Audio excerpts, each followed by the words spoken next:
They have keenly fine-tuned bullcrap detectors. They just can see right through it.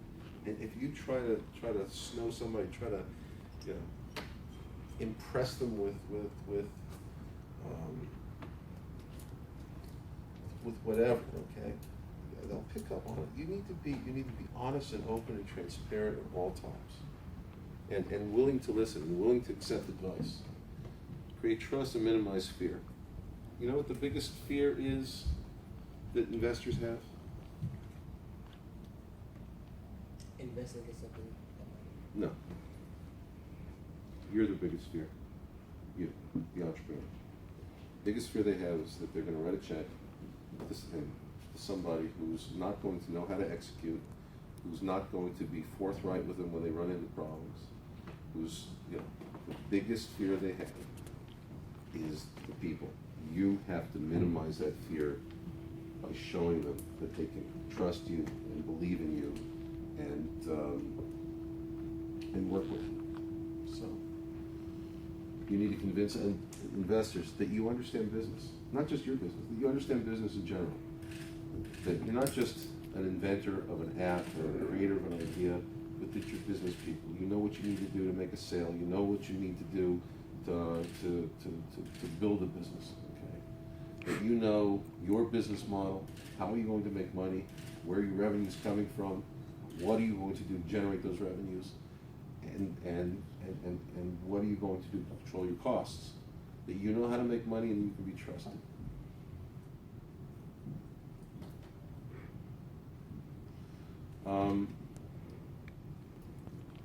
Quote from a past president of Tech Coast Angels. So, business plans are seldom required or seen, but I expect to see a financial forecast. Expect to see a financial model. The reason is that while the actual rarely meets the forecast, the assumptions that underlie the model tells me a lot as to whether the team understands the market and its business. Everything that you have in your investor pitch ultimately is about you. It's about whether or not you understand your business, your market, and how to do it. Okay. There's no such thing as a financial forecast. Why? Why is that? Because you can't predict tomorrow.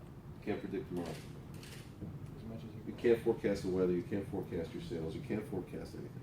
The only thing you can forecast is what you plan to do. And so, therefore, when you put together a financial model, what you want to do is you want to tell investors, this is what I plan to do.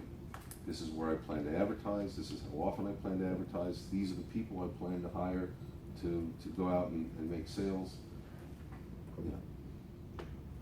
Yeah. And so what you do is you start in your business model with the activities that you plan to do. And then you create some reasonable, logical,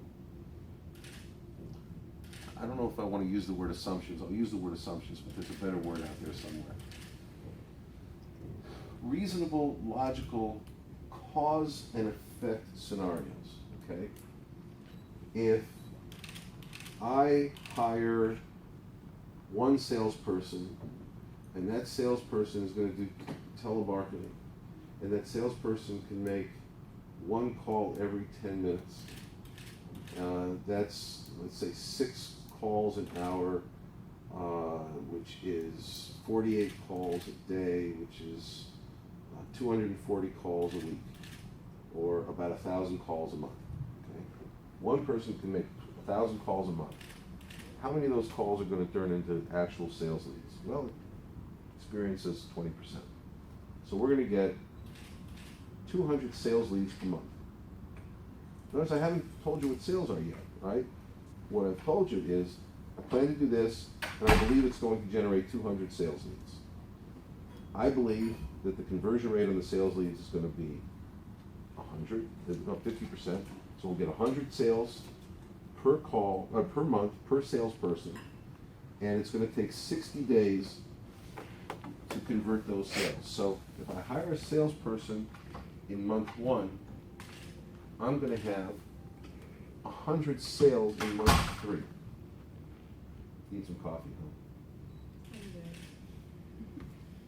Going to have 100 sales in month 3, and each sale is $1,000.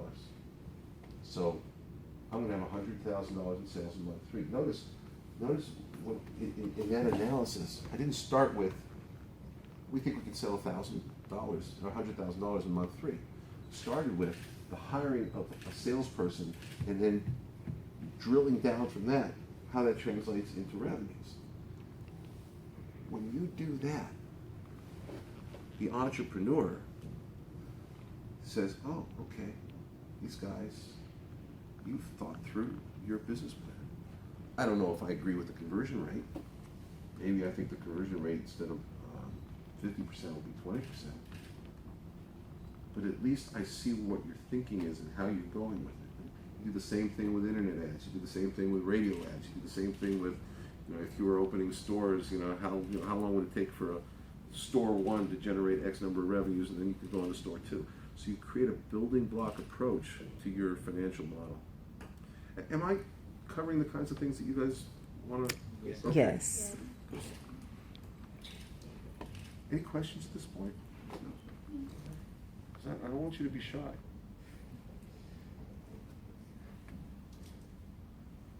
Your financial models must be credible, they must be supportable, and they have to be consistent with your message. We just talked about this. Forecast the activities that drive sales, and let the sales be the result of a cause and effect analysis that goes into that. Okay. Identify your partnerships. If you're going to have partnerships with if you have an app, you're going to have partnership with with Apple and Google, and with the app stores, maybe with phone companies. Know what your necessary resources are, what's required to make a sale, who's going to buy, what's your market made of, and how much can you expect them to pay for it. So.